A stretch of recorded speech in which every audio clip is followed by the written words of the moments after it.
그러면 오늘은 뭐에 대해서 배울 겁니까? 하고 물으면 용어에 대해서 먼저 배울 거예요. 용어에 대해서 정리를 한번 하고 그 다음에 요 용어를 정리하고 난 다음에 농도라는 말이 나와요. 농도가 뭔지 볼 거고 그 다음 용해도에 대해서 배울 거고요. 그 다음 뭐 배웁니까 하면 녹는 점, 어는 점, 끓는 점. 자, 오늘은 이렇게 배우면 물질의 특성 2가 끝나요. 자, 그래서 오늘은 물질의 특성 2를 배우는데 용어에 대해서 먼저 한번 보면서 이렇게 해서 넘어갈 겁니다. 그러면 여러분하고 배웠는 것 중에서 쌤 무슨 용어를 봐요? 하고 물으면 용해도의 용어를 들어가기 전에 오늘 용어 정리 한번 합니다.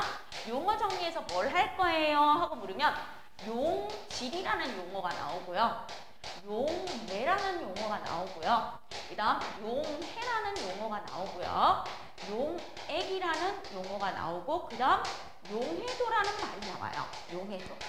용해도 물질의 특성에 들어가는 거. 그럼 여기에서 용어 정리부터 먼저 하면 용질이란 무엇입니까? 묻는 거야.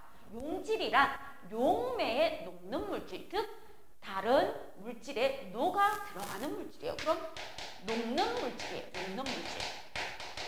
그럼 용매는요, 녹이는 물질이야. 녹이는 물질.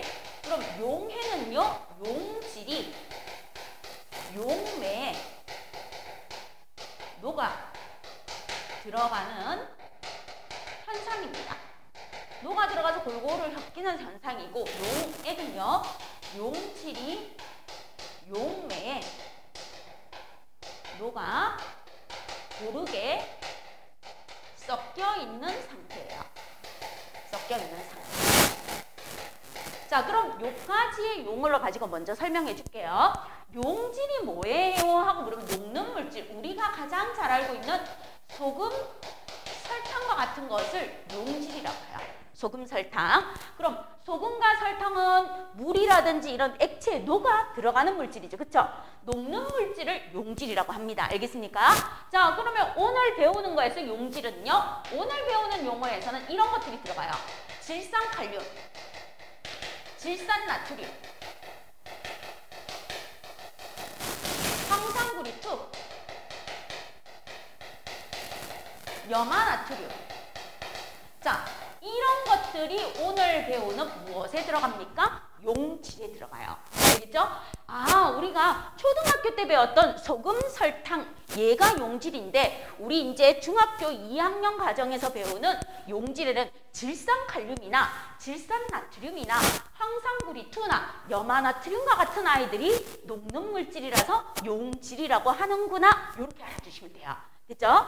자, 그 다음 두 번째. 녹이는 물질은 용매예요. 그럼 녹이는 물질의 대표적인 아이는 물이에요. 물이 가장 대표적인 용매입니다. 그럼 쌤, 물만 용매예요? 아니요. 물 외에 에탄올, 소주의 원료가 되는 에탄올, 매니큐어 지우는 아세톤, 이런 아이들도 뭐가 된다? 용매가 되는 겁니다. 알겠습니까? 그럼 우리가 일반적으로 배우는 용매는 뭐 주로 알아두시면 돼요? 물을 주로 알아두시면 돼요. 그런데 에탄올도 용매에 들어가고 아세톤도 용매에 들어가요. 쌤, 그러면요, 메탄올은요? 네, 메탄올도 용매에 당연히 들어갑니다. 됐습니까? 용매에 들어가요. 자, 그 다음 용해는 무엇이에요? 하고 물으면 이거야. 소금이 물에 녹아서 들어가는 현상. 설탕이 물에 녹아서 들어가는 현상이 뭐라고요? 용해예요. 그래서 만들어진 용액이 무엇입니까? 하고 물으면 우리가 일반적으로 알고 있는 소금물, 설탕물과 같은 것을 뭐라고 합니까? 하고 물으면 용액이라고 해주는 겁니다. 되겠어요? 자, 그럼 이제 지금부터 볼게요. 여기에서 예를 들어서 이제 갑니다. 자, 예를 들어가면 이렇게 돼요. 황산구리2가 있어요. 황산구리2가 있는데 내가 물을 넣었어요. 그래서 얘가 녹아요. 그래서 뭐가 되었습니까? 하고 보면 황산구리2라는 파란색의 아주 예쁜 물이 되었어요. 황산구리2 수용액이 되었대요. 자, 그럼 우리는 여기서 무엇을 할 수 있습니까? 황산구리는 물에 녹죠. 그쵸? 그럼 황산구리는 뭐라고 대답해 주면 되겠어요? 물에 녹는 물질이니까 뭐라고 하면 되겠어? 그렇지, 용질. 그럼 물은요, 황산구리를 항상구리를 녹여주니까 뭐가 되겠어요? 그렇지, 용매. 자, 그러면 항상구리가 물에 녹아 들어가는 현상은 뭐가 되겠어요? 그렇죠, 여기 용매라고 써줍니다. 녹아 들어가는 거. 그럼 항상구리 투 수용액은 뭐가 되겠습니까? 바로 용액이 되는 거예요. 용액. 그럼 세 개가 쫙 해서 연결해서 정리돼요? 정리돼요? 자, 그럼 이제 또 하나 들어가 볼게요. 질산칼륨이 있어요. 질산칼륨이라는 녀석이 있고요. 물이라는 녀석이 있고요. 질산칼륨 뭐가 됐습니까? 하고 보면 수용액이 되었대요. 수용액. 자, 그러면 질산칼륨이 뭐예요? 용매에 녹는 물질이니까 뭐가 되겠어요? 용질이 되겠죠. 물은요, 질산칼륨을 녹이니까 뭐가 되겠어요? 용매가 될 것이고, 질산칼륨이 물에 녹아 들어가는 현상은 뭐가 되겠어요? 용해가 되겠죠. 그 결과 만들어진 질산칼륨 수용액은 뭐가 되겠습니까? 말 그대로 용액이 되겠죠. 됐어요? 이해됐어요? 자, 그럼 이제 여기에서 무엇을 들어갈 겁니까? 하고 보면 농도를 들어갈 거예요. 농도. 자, 농도는 우리가 일반적으로 퍼센트 농도라고 알고 있어요. 퍼센트 농도. 퍼센트 농도. 퍼센트 농도 우리 중학교 1학년 수학에서 배웠어요. 자, 농도 구하는 공식. 어떻게 구하면 돼요? 혹시 기억나요? 너무 어려운 거 물어봤나? 자, 그럼 봐요. 퍼센트 농도, 농도는요. 용액 100g 속에 녹아있는 용질의 양이에요. 용질의 양, 그람수.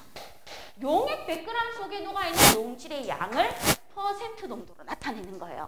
그럼 농도는요, 농도는요 어떻게 합니까? 하고 물으면 이렇게 해요. 용액분의 용액의 질량분의 용질의 질량 곱하기 100입니다. 자, 이렇게 공부시키면 어렵잖아. 어렵잖아, 그치? 그럼 농도 구하는 공식이 뭐예요? 하면 쉽게 외워요. 소금물분의 소금 곱하기 100이에요. 됐죠? 소금물분의 소금 곱하기 100이 뭐예요? 농도예요. 자, 그럼 농도 구하는 공식은 어떻게 공부하자고? 농도 구하는 공식은 소금물분의 소금 곱하기 100이에요. 이렇게 공부해 주시면 돼요. 자, 소금물이 뭐예요? 우리 배웠네. 소금물은 어디에 들어가겠어요? 용액에 들어가겠죠? 그럼 소금은 뭐에 들어가겠어요? 용질에 들어가겠죠? 곱하기 100이에요. 용액. 소금물분의 소금 곱하기 100이에요. 그럼 용액분의 용질 곱하기 100이에요. 이렇게 공부하기는 힘들잖아. 그치? 그래서 농도 구하는 공식은 뭐다? 소금물분의 소금 곱하기 100이에요. 쌤, 저는 소금물 싫어요. 설탕물분의 설탕 곱하기 100이에요. 이렇게 외워도 돼요. 됐어요? 그럼 농도 구하는 거 해낼 수 있겠습니까? 자, 그럼 이제 농도 구하는 문제를 한번 내볼게요. 예로 한번 구해보십시오. 그럼 여러분이 농도 구하는 문제를 해주시면 되니까. 자, 여기에서 예로 갑니다. 물 80g에 소금 20g을 녹였을 때 소금물의 농도는 몇 퍼센트입니까? 하고 물어요. 농도는. 구해보시고요. 벌써 암산으로 구해낸 친구들도 있을 거예요. 소금물 200g에 소금이 40g 녹아있다. 소금물의 농도는요, 얼마입니까? 이렇게 물어요. 그 다음 세 번째. 20% 설탕물 200g에 녹아있는 설탕은 몇 g이에요? 이렇게 풀었어. 자, 그럼 요거 세 개만 풀어낼 수 있으면 어떤 문제든 농도 구하는 문제 다 풀 수 있을 거예요. 그럼 여러분 TS 노트 있죠? 자, 여러분 TS 노트 한번 보세요. TS 노트 보시면은 활용을 많이 안 하는 부분이 있어요. 무슨 부분입니까? 하고 물으면 이 부분이야. 이 부분. 오답하는 부분 있죠? 이 오답하는 부분 계속 버리고 가잖아. 그치? 맞죠? 그럼 앞으로 연습장으로 여기 요 TS 노트 이 부분에다가 이런 문제들을 적어서 풀어보는 거야. 연습장으로. 알겠죠? 이 부분 거의 안 쓰고 TS 노트 넘어가잖아요. 그럼 아깝잖아. 그러니까 이런 부분에다 쌤이 계산해보라는 걸 한 번씩 계산해보면 되는 거예요. 알겠죠? 이렇게 한번 해보십시오.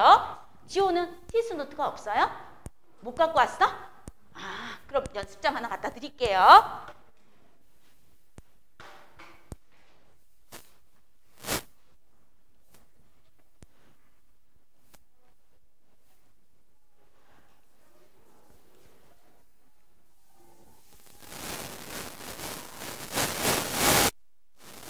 벌써 계산 다 했어?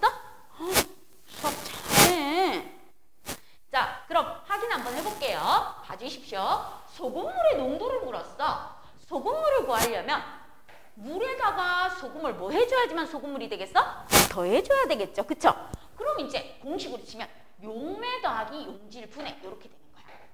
용매 더하기 용질 분해 용질 곱하기 100이에요. 이 뜻인 거예요. 그럼 용매가 물 80 더하기 소금 20분의 20 곱하기 100이에요. 그럼 얘 몇 퍼센트? 20%. 끝났죠? 그럼 요 공식이 하나 이해가 되는 거야. 됐지? 자, 이제 두 번째 갑니다. 소금물의 농도는 하고 물었는데 얘는 그냥 소금물 분의 소금 곱하기 100 하면 되죠. 기본이죠? 그럼 소금물이니까 뭐야? 용액분의 용질 곱하기 100이에요. 그럼 200분의 40 곱하기 100이니까 몇 퍼센트? 20%예요. 얘나 농도가 어때요? 같네요. 됐죠? 자, 이제 갑니다. 20% 설탕물 200g의 설탕은 몇 g입니까? 하고 나오는 거야. 자, 그럼 여기에서 두 가지 방법이 있는데요. 첫 번째 방법은 원리 원칙대로 쓸게요. 20% 설탕물 200g에 녹아있는 설탕 몰라요 곱하기 100 이렇게 되는 거야. 그럼 없어지고 2 넘어가면 설탕 얼마입니까? 40g이에요. 이렇게 계산하셔도 되고요. 바로 암산이 되는 친구는 설탕의 질량은요 20%죠. 그럼 어떻게 돼요? 100분의 20 곱하기 200입니다. 바로 해서 얼마 해도 돼요? 40g입니다. 이렇게 하셔도 돼요.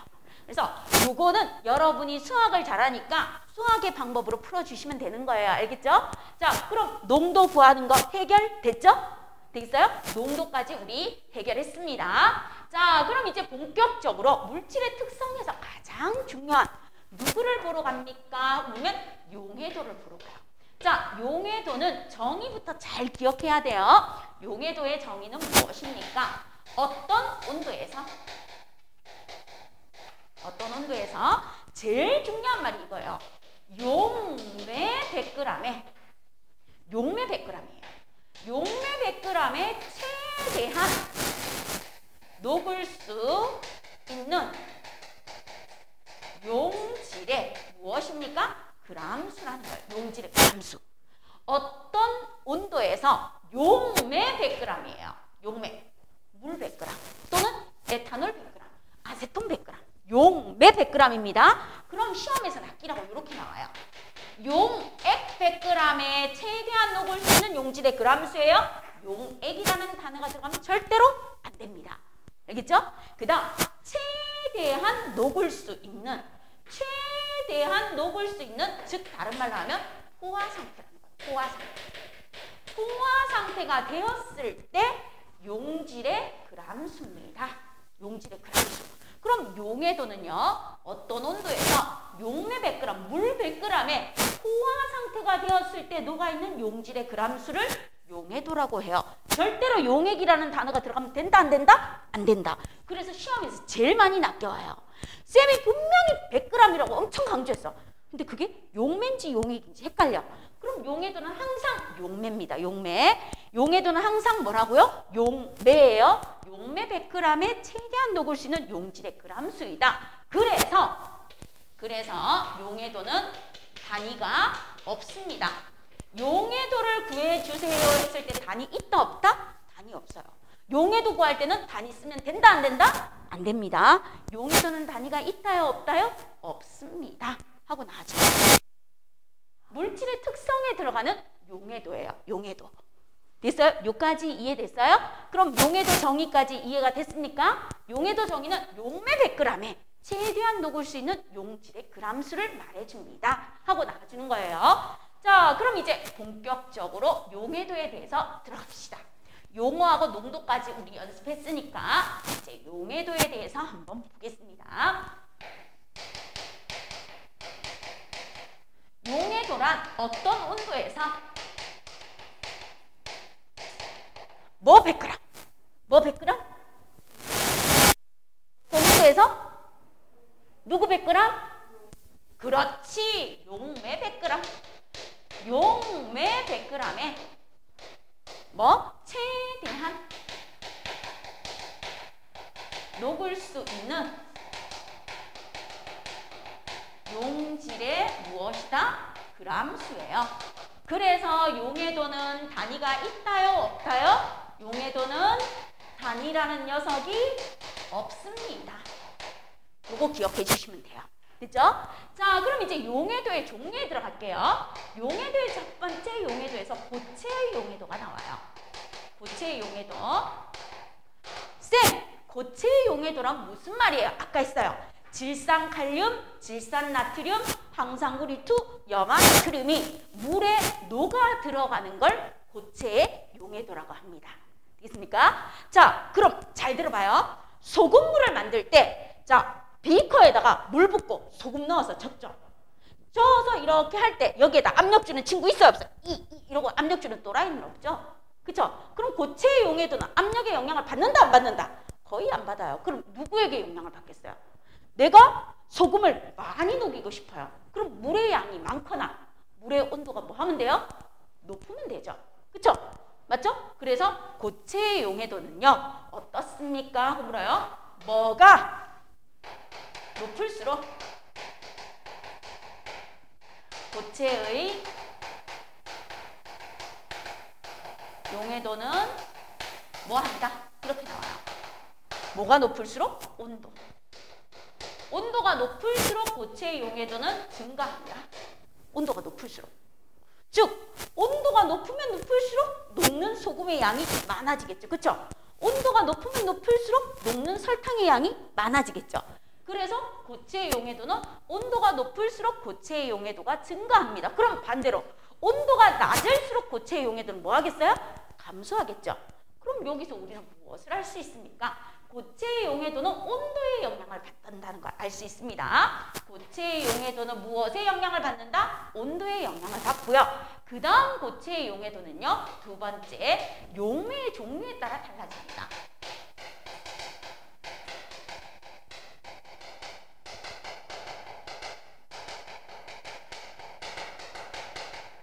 쌤, 무슨 말이에요? 이 말이야. 내가 물에다가 소금을 넣어.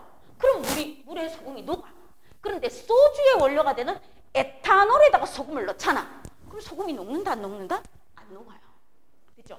그럼 용매의 종류에 따라서 어떤 액체를 쓰느냐에 따라서 고체는 녹을 수도 있고 안 녹을 수도 있다. 이 말인 거야.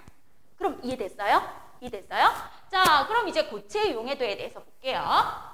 X축, Y축 이렇게 있어요. 항상 X축이 온도예요. 온도. 온도 도시입니다. Y축이 뭐예요? 용해도예요. 용해도. 용해도라고 주어진데 이렇게 주어져요. 잘 보시면요. 용매 100g에 용매 100g에 최대한 녹을 수 있는 용질의 그람수입니다. 이렇게 써놓는 거야. Y축에 보시면. 자, 그럼 이제 그래프가 이렇게 하나 그려져. 이런 식으로 이렇게 하나 그려집니다. 자, 그럼 보세요. 그래프에서 내가 점 3개를 콩콩콩 찍어볼게요. 봐주십시오. 여기에 점이 하나 있어요. 그 다음 여기에 점이 하나 있어요. 그 다음 여기에 점이 하나 있어요. 자, 점 3개가 똑같은 위치에 있어요. 똑같은 위치에 있는데 용해도가 얼마입니까? 하고 봤어요. 똑같은 위치에 있는데 용해도가 얼마입니까? 하고 봤더니 이때 용해도가 50이에요. 50. 됐죠? 그리고 여기에서 이제 밑으로 이렇게 내려갔어. 밑으로 내려갔더니 온도가 얼마인가 하면 20도시래. 여기에서 이렇게 내려갔어. 온도가 얼마인가 봤더니 60도시래. 여기에서 이렇게 내려갔어. 온도가 얼마인가 봤더니 80도시래. 자, 그러면서 여기에 A, B, C라고 딱 적어놨어. 그러면서 물어보는 거야. 물어보는 거야. 자, 여기에서 봤을 때 원래 여기에 있을 때는 얼마입니까? 하고 나와. 요렇게 됐을 때는 30배. 자, 여기 요렇게 있을 때는 얼마입니까? 하고 봅니다. 얼마입니까? 하고 보면 여기가 110이래. 자, 그럼 지금부터 설명 들어봐요. A는요, 현재 20도씨야. 20도씨일 때 내가 최대한 녹을 수 있는 용해도가 얼마라는 거야? 30 녹을 수 있다는 거야, 30. 그런데 나 지금 얼마 녹아 있다? 50 녹아 있대. 그럼 내가 녹을 수 있는 양보다 지금 뭐 했어요? 더 많이 녹아 있는 거죠. 그쵸? 더 많이 녹아 있는 A를 뭐라고 합니까? 과포화 상태라고 해줘. 그죠? 자, 그 다음 B 볼게요. B를 보시면 이렇게 돼요. 나 지금 60도씨예요. 60도씨에서 최대한 녹을 수 있는 아이가 50인데 딱 50 녹아 있어요. 그럼 나 무슨 상태다? 포화 상태야. 최대한 녹아 있을 때 포화 상태가 되는 거야. 그죠? 자, 그 다음 C 볼게요. C, 나 지금 80도씨예요. 최대한 녹을 수 있는 게 110 녹을 수 있는데 나 지금 얼마 녹아 있다? 50 녹아 있어요. 나 이만큼 더 녹을 수 있는데 덜 녹아 있어요. 이러니까 C는 무슨 상태다? 불포화 상태가 되는 거예요. 불포화. 그럼 물질의 세 가지 상태 구분되겠어요? 자, 내 온도에서 20도씨에서 최대한 녹아야 되는 게 30인데 나 지금 50 녹아 있어요? 더 많이 녹아 있네요? 과포화. 나 지금 60도씨에서 최대한 녹을 수 있는 게 50인데 딱 50 녹아 있네요? 포화. 그죠? 나 80도씨에서 최대한 녹을 수 있는 게 110인데 나 지금 50 녹아 있어요. 그럼 더 녹을 수 있는데 덜 녹아 있으니까 무슨 상태가 된다? 불포화예요. 그럼 물질의 세 가지 상태 이해됐어요? 자, 그럼 요 세 가지 상태를 무엇으로 만드는 방법? 포화로 만드는 방법에 대해서 첫 번째 보겠습니다. 첫 번째, A, 과포화를 뭐로 만드는 방법? 포화로 만드는 방법. 과포화를 갖다가 포화 상태로 만드는 방법.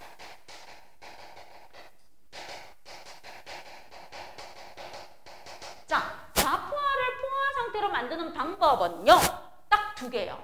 이렇게 올라가면 돼요.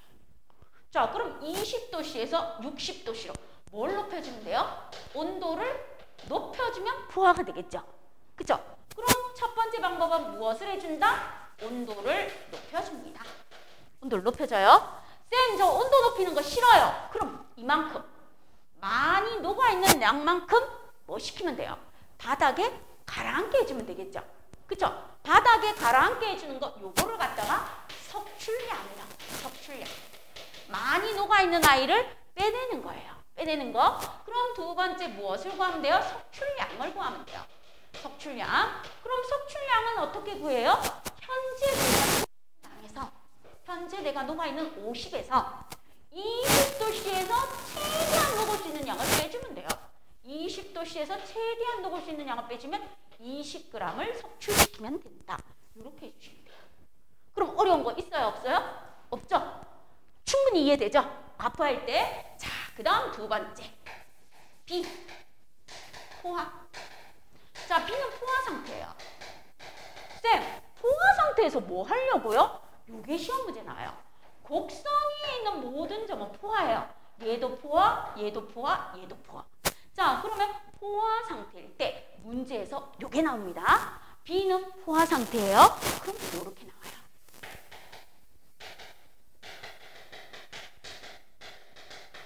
포화 상태일 때 농도는 100%이다라고 나와요.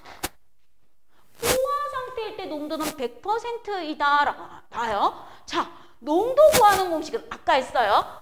용매 더하기 용기, 즉 소금물분의 소금 곱하기 100이라고 했어. 근데 여기에서 용해도가 지금 50이죠. 맞죠?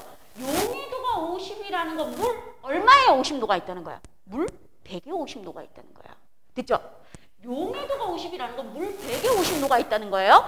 그럼 얘는요, 150분의 50 곱하기 100이니까 절대로 100%가 나올 수 있다, 없다? 없어요.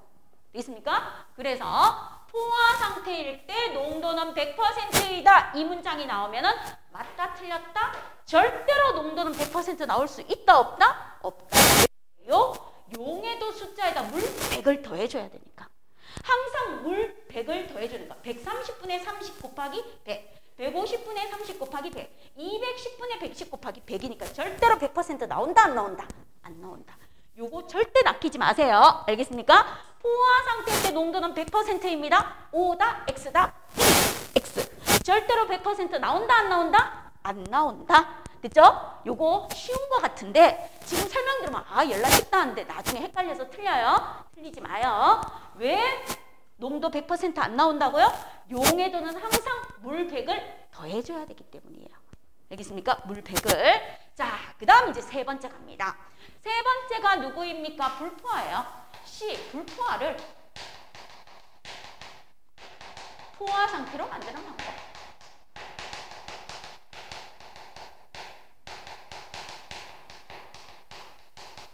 C, 불포화를 포화 상태로 만드는 방법은요. 자, 보러 갑니다. 얘하고 반대예요. 이렇게 온도를 낮춰주면 돼요. 온도를 낮추면 돼요. 그럼 첫 번째 온도를 낮춘다. 80도씨에서 60도씨로. 쌤, 저는 온도 낮추기 싫어요. 그럼 나 이만큼 더 녹을 수 있죠. 이만큼 더 녹을 수 있으니까 용지를 뭐 해주시면 돼요? 추가해 주시면 돼요. 추가. 더 녹을 수 있는 양만큼 용지를 뭐 해주면 된다? 추가해주면 돼요. 그럼 추가해줄 때는 원래 녹아야 되는 양 110에서 나 지금 50 녹아 있대요. 그럼 얼마 더 추가해줘라? 60g 더 넣어주면 되는 거예요. 60g. 그죠? 요렇게 해줘서 과포화를 포화로 만드는 방법. 포화 상태일 때는 절대로 농도가 100%가 아니라는 거. 그 다음 불포화를 포화로 만드는 방법. 세 가지를 봤어요. 자, 그 다음 갈게요. 온도가 20도씨일 때 용해도가 30이래요. 온도가 60도씨일 때 용해도가 50이래요. 온도가 80도씨일 때 용해도가 110이래요. 온도가 20, 60, 80으로 높아지자 용해도 30, 50, 110으로 증가했네요. 온도가 높아질수록 용해도가 증가했습니다. 이해되겠습니까? 요게 고체의 용해도입니다. 알겠어요? 고체의 용해도. 됐어요? 고체의 용해도 이해됐습니까? 자, 그럼 이제 고체의 용해도 그래프를 복잡한 걸 그리러 갈게요. 우리 책에 있는 거. 자, 봐주십시오. X축이 온도예요. 온도 도시고요. Y축이 용해도입니다. 용해도는 항상 용매 100g에 최대한 녹아있는 용질의 그람수예요. 그럼 용해도에서 그래프의 기울기가 가장 큰 아이가 질산 칼륨이에요. 그 다음 두 번째로 그래프의 기울기가 큰 아이가 누구입니까? 그럼 이렇게 되는 질산 나트륨이에요. 그 다음 세 번째로 그래프의 기울기가 있는 아이는 누구예요? 하고 물으면 이렇게 되어 있는 황산구리2예요. 그래서 그래프의 기울기가 가장 낮은 아이가 있어요. 염화 나트륨. 자, 요렇게 나와 있습니다. 그럼 온도가 0에서부터 높아지니까 용해도가 증가합니다. 이렇게 나와져요. 용해도 그래프가. 그럼 우리는 여기서 무엇을 알아야 됩니까? 요 용해도 그래프에서 우리가 알아야 되는 첫 번째 내용은요. 용해도 그래프의 기울기가 뭐 할수록 온도 변화에 따른 석출량이 뭐하다. 이렇게 나와요. 그 다음 두 번째 용해도 그래프의 기울기가 뭐 할수록 온도 변화에 따른 석출량이 뭐하다. 이렇게 나와줍니다. 자, 그럼 요거 딱 두 개만 알면 돼요. 용해도 그래프의 기울기가 가장 큰 아이. 용해도 그래프의 기울기가 가장 큰 아이는요. 가장 큰 아이는 온도 변화. 자, 예를 들어서 온도가 80도씨예요. 80도씨일 때 용해도가 110이었대요. 그런데 20도씨예요. 20도씨일 때 용해도가 얼마입니까? 봤을 때 5래요. 자, 그럼 석출량은요? 80도씨에서 20도씨로 가면 110에서 5 빼주면 105g이 석출되겠죠. 그쵸? 맞죠? 자, 그러면 용해도 그래프에서 기울기가 뭐 할수록? 클수록. 기울기가 클수록 온도 변화에 따른 석출량이 뭐다? 많다? 많다예요. 됐습니까? 자, 그 다음 두 번째 갈게요. 염화나트륨. 온도 변화에 따른 용해도 그래프. 자, 염화나트륨 볼게요. 염화나트륨은 80도씨일 때 얼마 녹습니까? 그러면 쫙 가시면 한 37.6 정도 녹는데요. 그럼 20도씨일 때 얼마 녹습니까? 가요. 20도씨일 때 36.3 정도 녹는데요. 그럼 섭취량이 어때요? 가장 작죠? 그쵸? 숫자. 그럼 용해도 그래프의 기울기가 작을수록 온도 변화에 따른 섭취량은 작다. 자, 그럼 이제 여기에다 답해주면 돼요. 용해도 그래프의 기울기가 클수록 온도 변화에 따른 섭취량이 많은 아이가 바로 누구입니까? 질산칼륨이에요. 그래프의 기울기가 가장 큰 질산칼륨이 되고, 용해도 그래프의 기울기가 작을수록 온도 변화에 따른 섭취량이 작다. 바로 누가 됩니까? 염화나트륨이 됩니다. 이렇게 봐주시면 돼요. 그럼 그래프 해석하는 문제 나왔을 때 문제 풀어낼 수 있겠어요? 되겠어요? 문제 풀어내는 거 가능하겠습니까? 호연아 가능하겠어요? 요렇게 해서 우리가 그래프를 보면서 무엇을 해줍니까? 하고 물으면 섭취량을 알아내는 문제를 풀어낼 수 있으면 돼요. 됐죠? 됐어요? 요렇게 해주시면 돼요. 자, 그러면 우리 섭취량 문제하는 거 한번 해볼게요. 요까지 기본 개념 이해됐어요? 고체의 용해도? 고체의 용해도는 요까지 알아두시면 돼요. 됐죠? 그럼 이제 우리는 뭐 구할 수 있으면 돼요? 섭취량만 구할 수 있으면 돼요. 섭취량만. 알겠습니까? 섭취량만 구할 수 있으면 고체의 용해도는 이해가 되는 겁니다. 그럼 요까지 개념이 정리되었어요? 그럼 요거 지우고 섭취량 구하는 문제 한번 보겠습니다. 용해도. 용해도는 용매 100g이에요. 용매 100g에 최대한 녹을 수 있는 용질의 그람수를 용해도라고 한답니다. 자, 그럼 예를 들어서 여러분들 한번 해봐요. 가장 쉽게 이렇게 나와요. 80도씨 물 100g에 질산칼륨이 110g 녹아있다.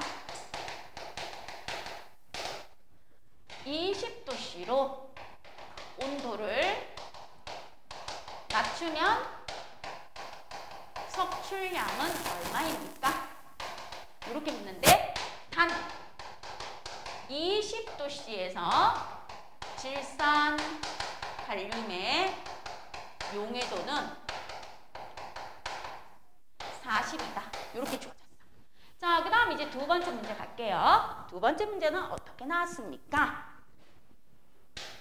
80도씨 물 20g에 염화 나트륨이 5g 녹아있다. 염화 나트륨의 용해도는 얼마입니까? 이렇게 물었어요. 세 번째 어떻게 물었습니까? 하고 물으면 이렇게 나옵니다. 60도씨 물 50g에 황산구리투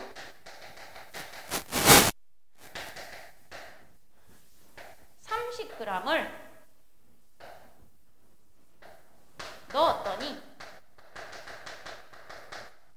10g이 녹지 않았다. 황산구리2의 용해도는 얼마입니까? 자, 요거 세 개 이제 기본이에요. 한번 해보세요. 할 수 있나 없나 한번 도전해 보시기를 부탁드립니다.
그럼 같이 한번 풀어볼 테니까 본인이 풀었는 답이 한번 보세요. 80도씨 물 100g에 질산 칼륨이 110g이 녹아있대요. 그런데 20도씨로 온도를 낮추면요. 석출량이 얼마입니까? 묻죠. 그럼 이 말인 거야. 요렇게 그래프가 있을 때 요런 식으로 그려졌다는 거야. 근데 나 지금 80도씨래요. 80도씨인데 얼마 녹아있다고요? 110 녹아있대요. 근데 20도씨일 때 용해도가 얼마라고 주어졌는가 하면 40이래요. 40. 자, 그럼 온도를 낮추면 석출량은요. 지금 여기 있는데 이렇게 와서 온도를 이렇게 낮추는 거야. 맞지? 그치? 그럼 나 지금 110 녹아있는데 20도씨일 때 40 녹는데요. 석출량은요. 그대로 해주면 돼요. 110에서 40 빼주면 되니까 얼마가 답이 되겠습니까? 하면 70g입니다. 이렇게 해주시면 답이에요. 됐죠? 석출량은 얼마가 답이다? 70g이 답입니다. 자, 그 다음 이제 두 번째 봅니다. 물 20g일 때. 물 20g일 때 염화나트륨이 5g 녹았대요.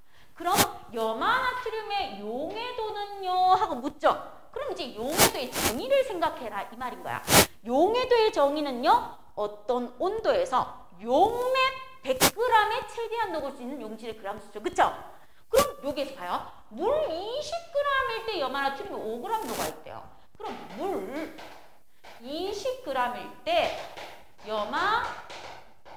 염화나트륨이 5g 녹아있는데 용해도를 물었어. 용해도는 항상 물 얼마일 때 묻는 거다? 물 100g일 때 염화나트륨이 몇 g 녹니? 이거 묻는 거야. 알겠죠? 용해도는 항상 물 얼마일 때를 생각해줘라. 100일 때.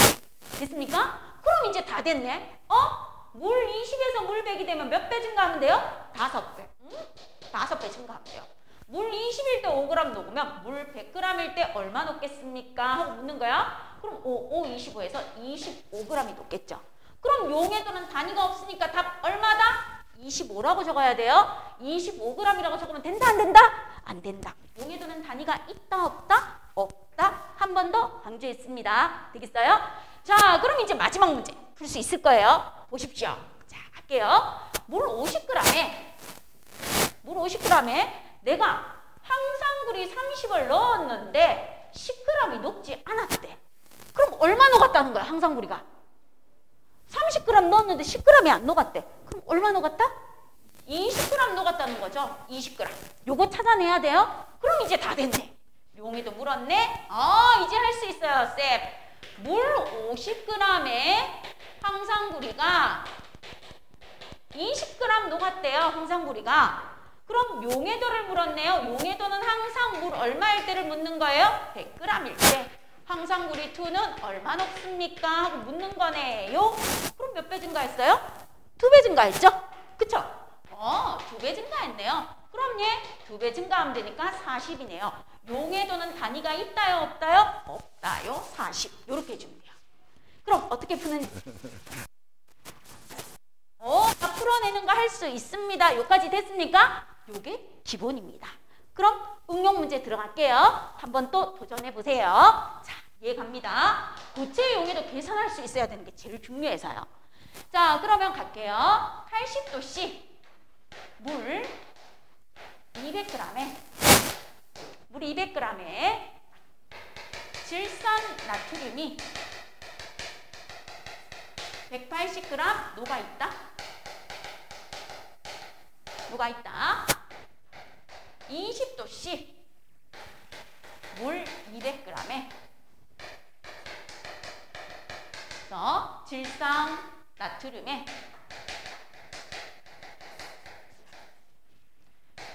석출량은 얼마입니까? 그러면서 단 20도씨에서 질산 나트륨의 용해도는 얼마라고 주어졌습니까? 하고 봤더니 60이라고 주어졌어요. 60. 자, 이렇게 주어졌습니다. 그 다음 두 번째. 예를 들게요. 60도씨 황산구리 2 수용에 250g 속에 황상구리가 150g 녹아있다.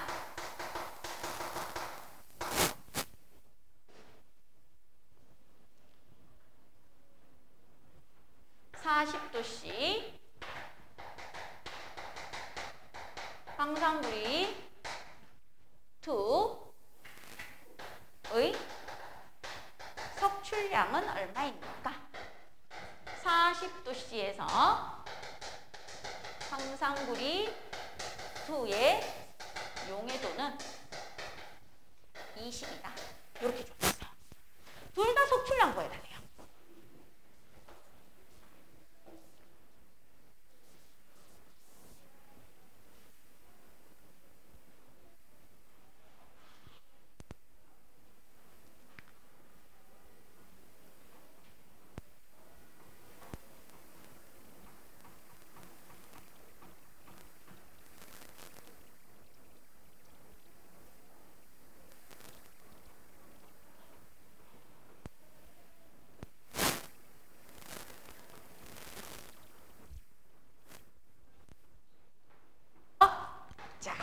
여기에서 힌트는 이거예요.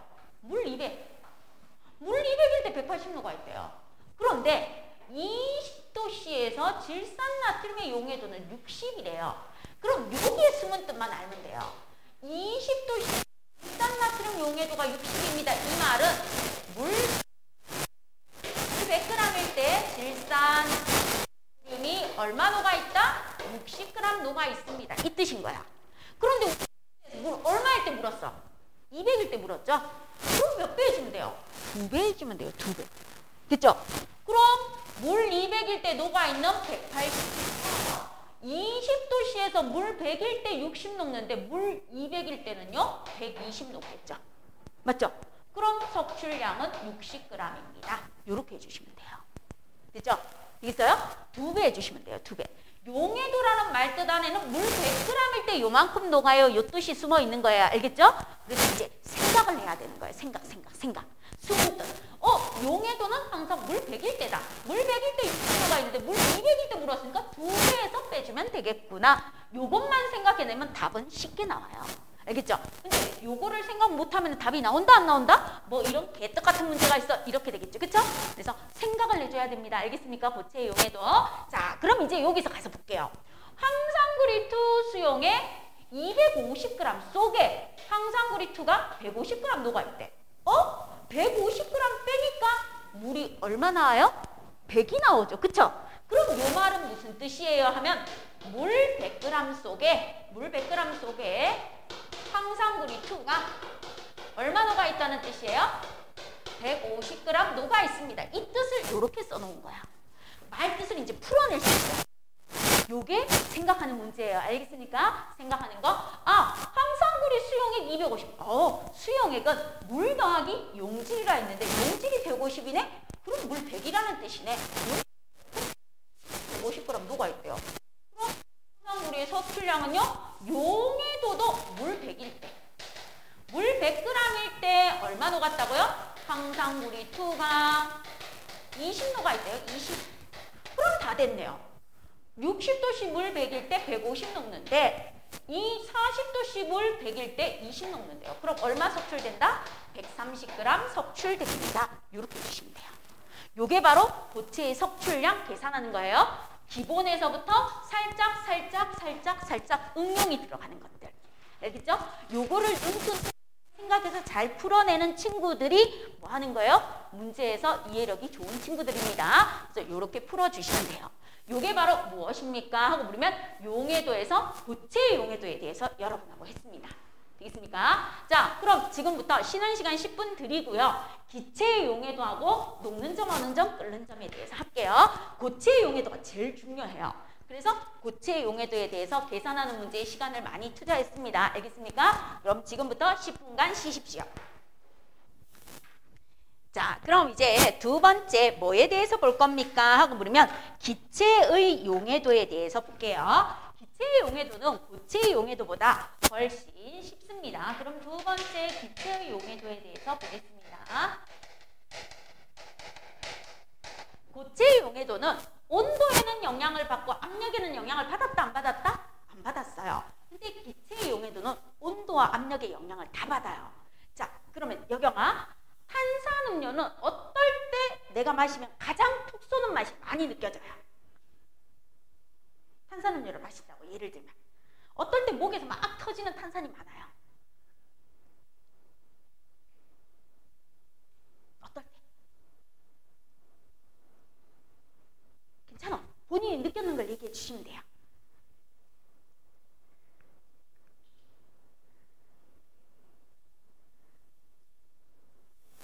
생각을 해봐야 될 것 같아? 응? 건이는 어떨 때 탄산음료가 가장 톡 쏘는 맛이 강했어요? 처음 뚜껑 열었을 때 좋았어요. 그럼 주영이는 어떨 때 탄산음료의 톡 쏘는 맛이 가장 강했어요? 처음 따자마자 먹었을 때. 그럼 호연이는요? 미지근할 때 톡 쏘는 맛이 제일 강했어요? 진짜? 그럼 지원은요?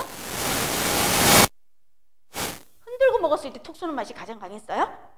자, 그러면 여기에서 볼게요. 기체의 용해도란 온도와 압력의 영향을 받는데, 자, 여름철에 엄청 더웠어요. 갈증이 나서 음료수를 사 먹을 때 우리 편의점 가죠.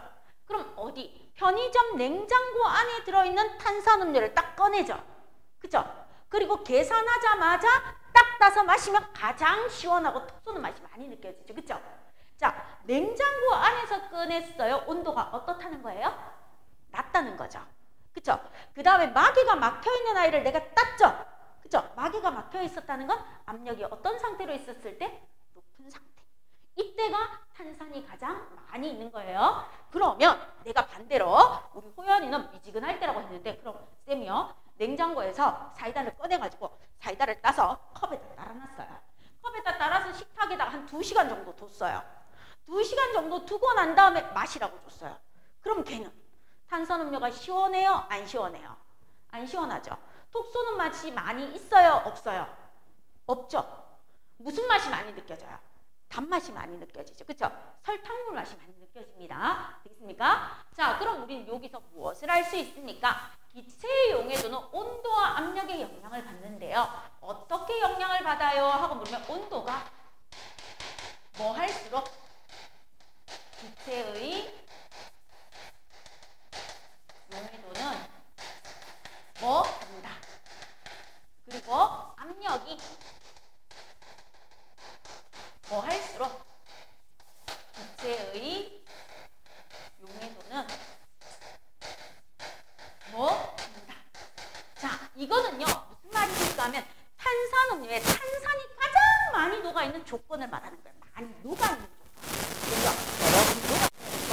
탄산음료에 탄산이 많이 녹아있으려면 온도가 낮을수록 기체의 용해도는 증가하고요.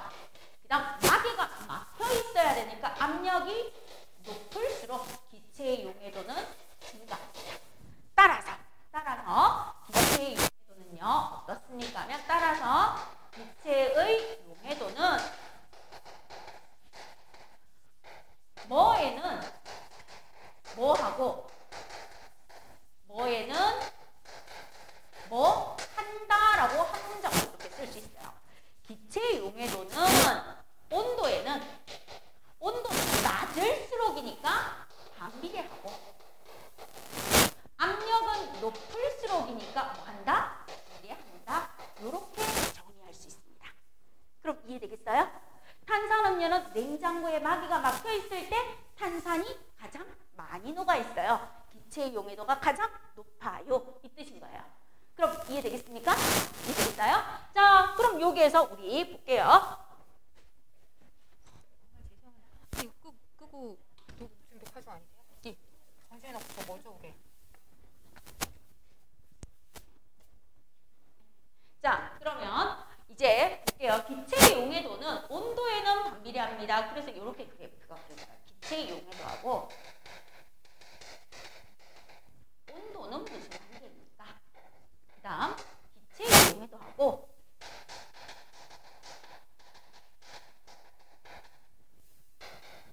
압력은 무슨 관계입니까? 온도에는 반비례해요. 반비례하고요. 압력에는 비례해요. 이렇게 되는 거예요. 압력에는 비례합니다. 이렇게 나와줍니다. 자, 그럼 이제 우리 실험을 해요. 실험을 하는데 어떤 식으로 실험을 합니까? 그러면 비커에다가 내가 여기에다가는 무엇을 넣습니까? 하면 차가운 물을 넣어요. 차가운 물을 넣고 여기에는 따뜻한 물을 넣어요. 차가운 물과 따뜻한 물을 넣어놓고 내가 비커에다가 사이다를 2개씩 넣어요. 똑같이. 그래서 여기에다가 사이다를 넣은 비커를 이렇게 가져가요. 사이다를 넣은 비커. 여기에도 사이다를 넣은 시험관을 이렇게 갖다 넣어요. 비커에다가. 그러면 차가운 물과 따뜻한 물 중에서 거품이 어느 쪽이 많이 발생할까요? 하고 물어요. 기체가. 어느 쪽이 기체가 많이 발생할까요? 기체, 거품, 기포 같은 말이에요. 기체가 많이 발생하는 곳. 어디에서 기체가 많이 발생할까요? 그 다음 기체의 용해도가 큰 쪽은 어디일까요? 이제 국어적 표현이야. 국어적 말을 잘 이해해야 돼요. 기포가 많이 발생한다는 건 용해도가 작아서 기체가 다 날아간다 이 말이야. 용해도가 작아서 기체가 다 날아가야 돼요. 그럼 용해도가 작으려면 온도가 낮아야 돼요? 높아야 돼요? 용해도가 높으려면 온도가 낮아야 된다 했죠? 그럼 용해도가 낮아야 기포가 많이 발생해요. 그럼 어떤 물에서 기포가 많이 발생하겠어요? 따뜻한 물이 되겠죠? 그쵸? 그럼 기체가 많이 발생하는 시험관은요? 따뜻한 물이에요. 따뜻한 물.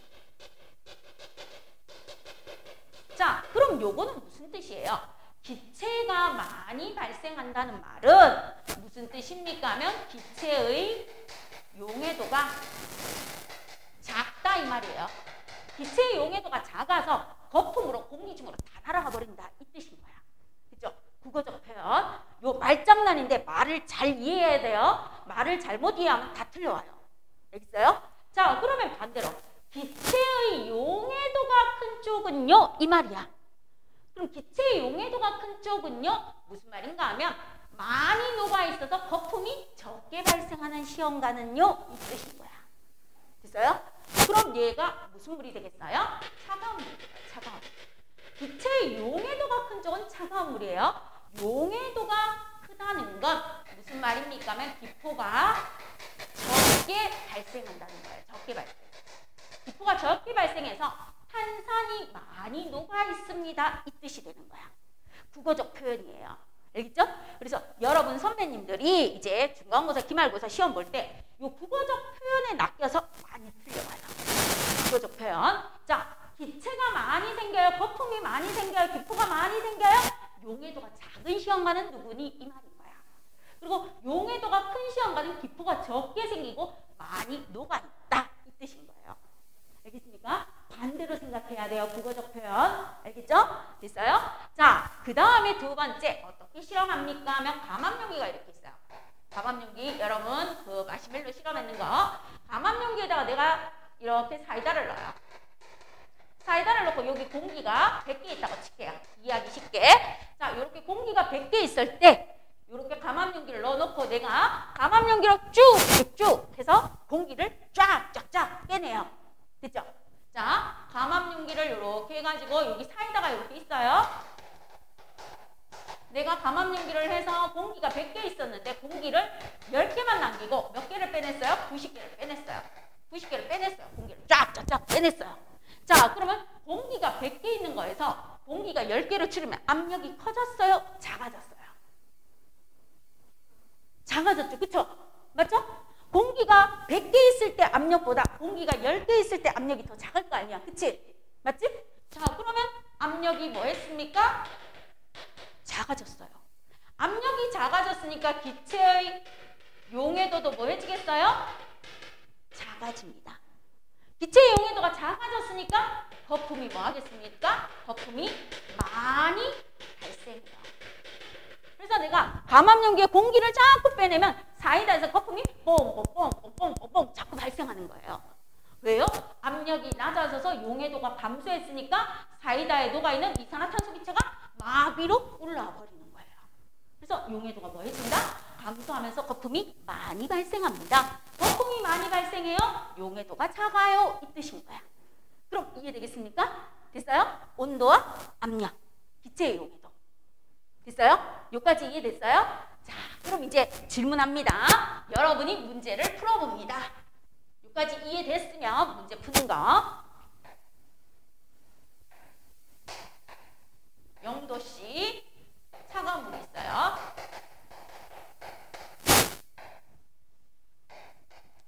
60도씨 따뜻한 물이 있어요. 여기 이렇게 있는데 사이다를 넣은 시험관을 이렇게 갖다 넣었어요. 얘는 2, 여기 사이다를 넣은 C, 그 다음 여기에 사이다를 넣고 마개를 막은 D. 자, 전부 다 여기에다 무엇을 넣었습니까? 하고 보면 사이다를 넣었습니다. 탄산음료를. 탄산음료를 넣어놨을 때 첫 번째 묻습니다. 기체의 용해도가 가장 큰 시험관은요? A, B, C, D 중에서 고르고요. 두 번째, 기체의 용해도가 가장 작은 시험관은요? A, B, C, D에서 고르고요. 그 다음 세 번째, 기포가 가장 많이 발생하는 시험관은요?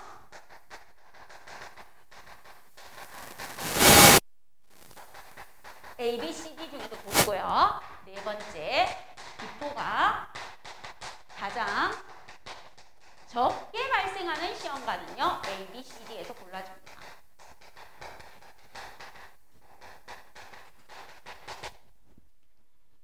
그 다음 이제 요거는 같이 생각할 거예요. 다섯 번째, 압력이 일정할 때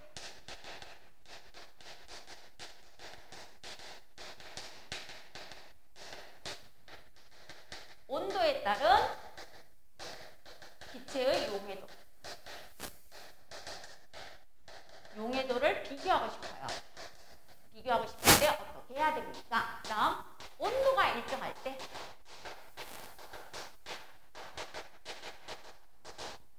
압력에 따른 기체의 용해도를 비교하고 싶어요. 그럼 어떻게 해야 됩니까? 자, 요것만 여러분한테 답을 물어보겠습니다. 답을 한번 생각해 보세요.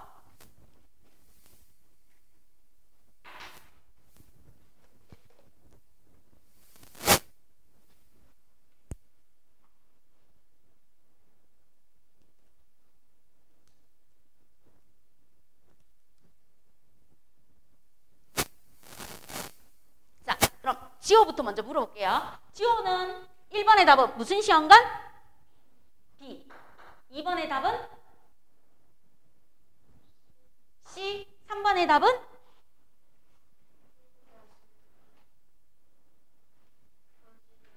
아직 생각 안 해봤어? 자, 그럼 주영이는 1번의 답? B. 2번의 답? 3번의 답? C. 4번의 답? B. 자, 호연이는 1번의 답? B. 2번의 답? C. 3번의 답? C. 4번의 답? D. 건이는 1번의 답? B. 2번의 답? C. 3번의 답?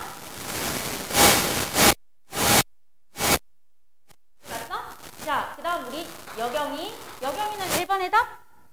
B. 2번의 답? 3번의 답?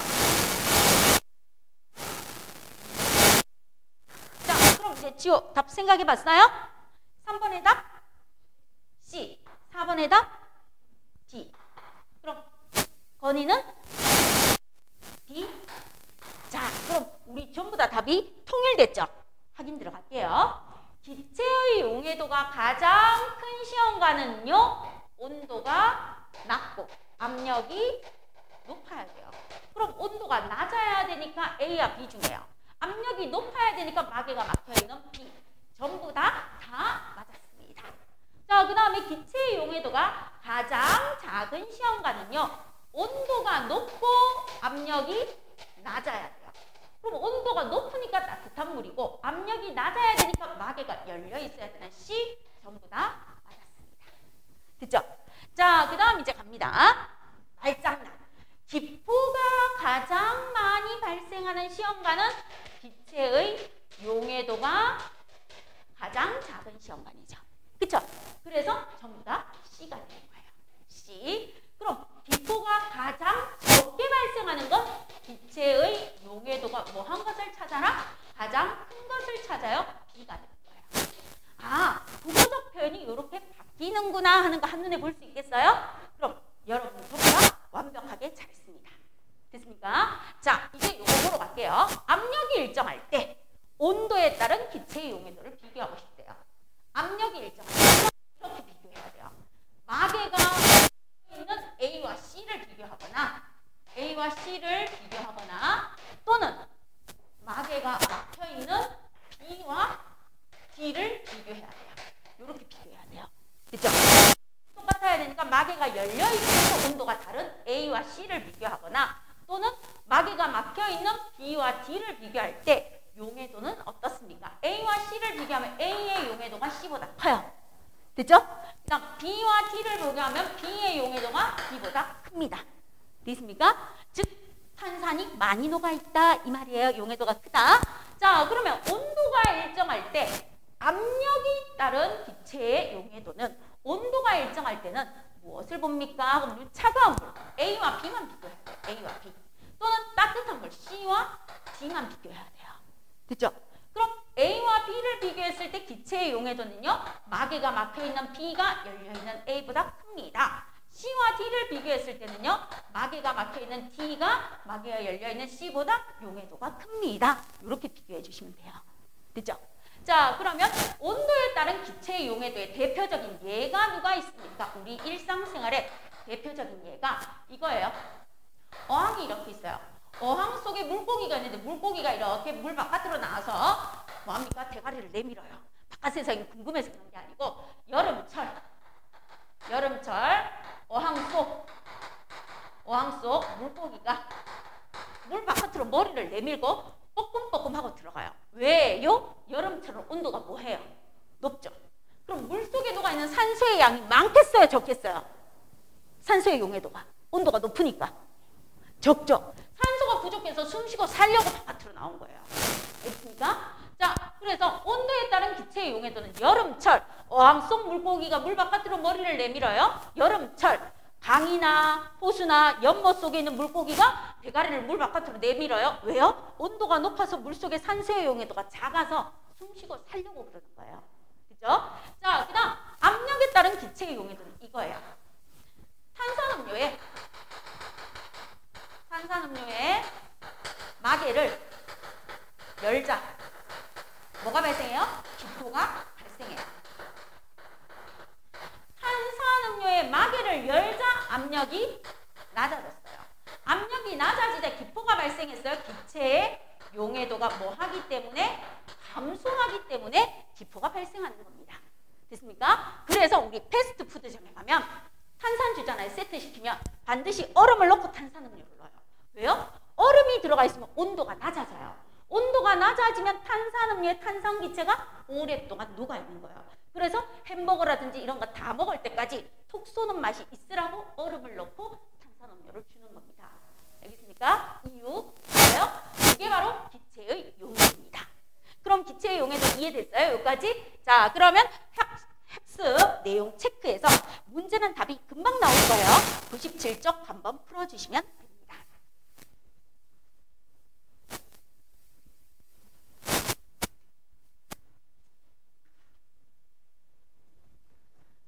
자, 그럼 한번 풀어봤어요? 물질이 다른 물질에 녹아서 고르게 섞이는 현상은 용해라고 해주시면 되고 두 물질이 고르게 섞여 있는 것을 용액이라고 해주시면 되고요.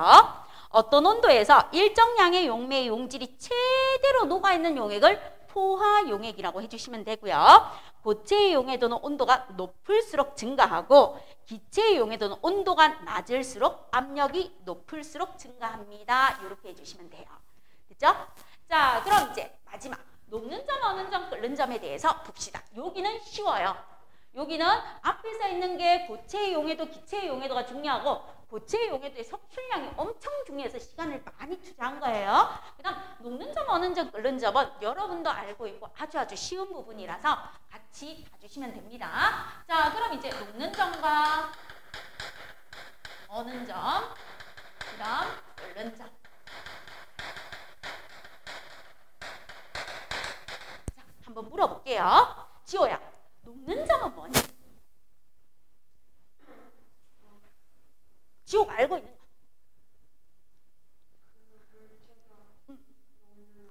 그렇지. 물체가 녹는 온도. 잘했어요.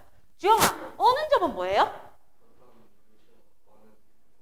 그렇죠. 어떤 물체가 어느 온도예요? 호연아, 끓는 점은 뭐예요? 물체가? 액체가? 액체가 뭐 하는 거? 그렇죠. 액체가 끓는 동안 온도가 일정한 구간은 끓는 점이라고 하면 되겠죠. 그렇죠? 맞죠? 여러분 전부 다 정확하게 해줬어요. 그럼 녹는 점은 무엇입니까? 하고 물으면 이렇게 대답해 주시면 더 좋아요. 고체가 뭐? 액체로 상태 변화. 상태 변화하는 동안 온도가 뭐 한 구간? 일정한 구간입니다. 왜요? 우리는 1학년 때 상태 변화에 대해서 배웠으니까. 그죠? 그러면 녹는 점은 뭐예요? 쉽게 지호처럼 고체가 녹는 온도예요. 맞는 말이에요. 그죠? 그런데 우리 1학년 때 상태 변화를 배웠으니까 정확하게 고체가 액체로 상태 변화하는 동안 온도가 일정한 구간을 우리는 뭐라고 한다? 녹는 점이라고 합니다. 하고 해주시면 되는 거예요. 그죠? 자, 그러면 어는 점은 반대로 가면 되겠죠? 액체가 고체로 상태 변화하는 동안 온도가 일정한 구간입니다. 그쵸? 그럼 끓는 점은요? 액체가 기체로 상태 변화하는 동안 온도가 일정한 구간이에요. 그럼 녹는 점, 어는 점, 끓는 점 정의가 다 끝났죠? 그죠? 자, 그럼 쉽게 해결이 되었습니다. 자, 그럼 이제 두 번째 볼게요. 고체 물질에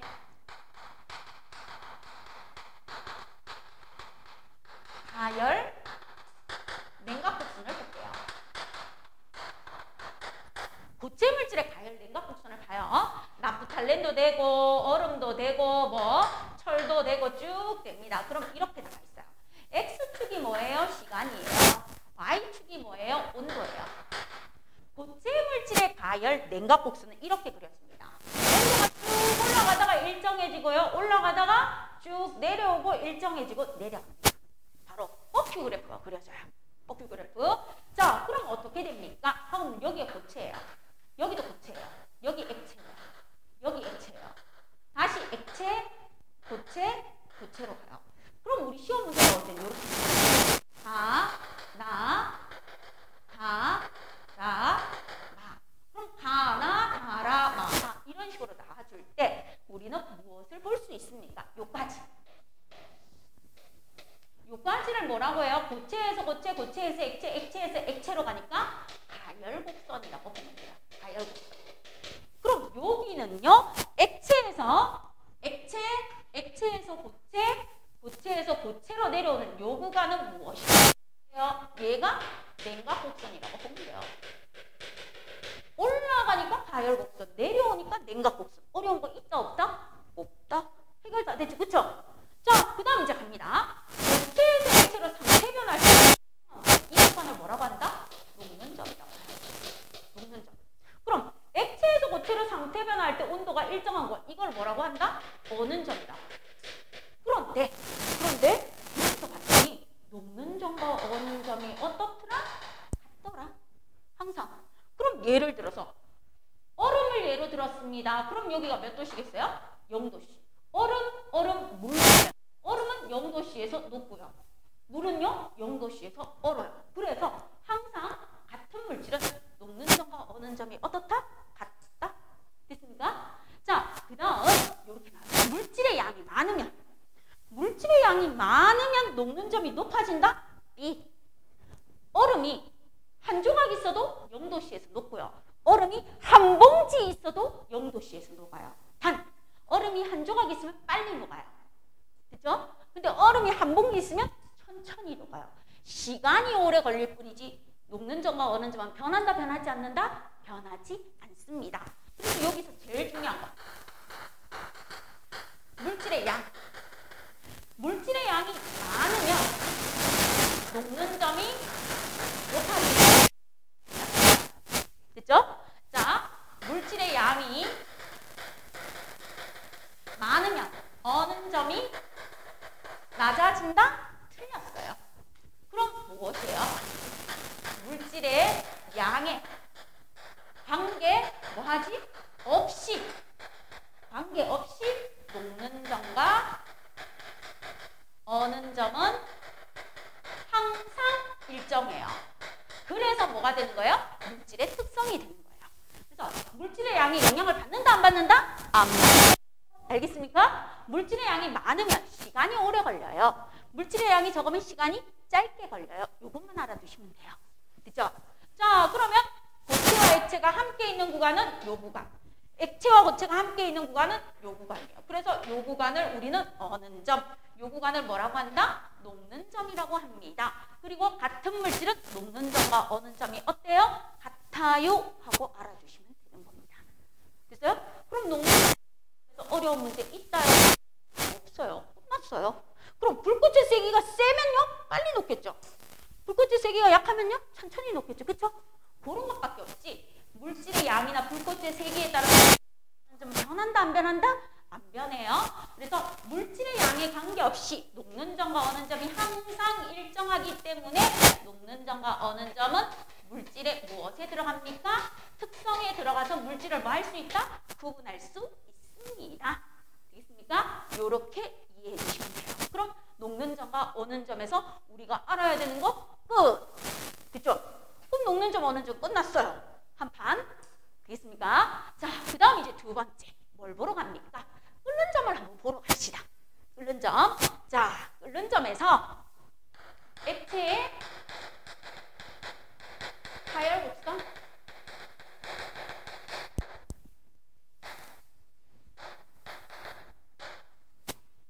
온도가 이렇게 있어요. 시간. 여기가 온도. 자, 그럼 액체의 가열곡선은 어떻게 됩니까? 그러면 액체를 가열해서 액체를 끓어서 온도가 일정해지고 다시 이렇게 온도가 높아져요.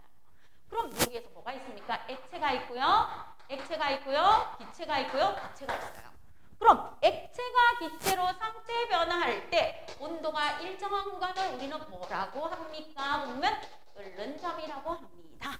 이렇게 나오는 거예요. 그죠? 자, 그럼 이제 조건이 주어져야 돼요. 끓는 점이라는 녀석은 누구의 영향을 받습니까? 압력의 영향을 받아요. 압력이 높을수록 끓는 점은 뭐해지고요. 압력이 낮을수록 끓는 점은 뭐해집니까? 하고 물어요. 압력이 높을수록 끓는 점이 높아지고요. 압력이 낮을수록 끓는 점이 낮아져요. 그럼 압력이 높을수록 끓는 점이 높아져야 가장 대표적인 게 압력솥이에요. 압력솥. 자, 보통 압력밥솥, 여러분 엄마가 압력밥솥에 밥하죠? 그쵸? 전기 콘센트 꽂아놓고 쿠크도 있고 쿠첸도 있고 리홈도 있고 여러 가지 있어요. 압력솥. 자, 압력솥은 압력이 높아요.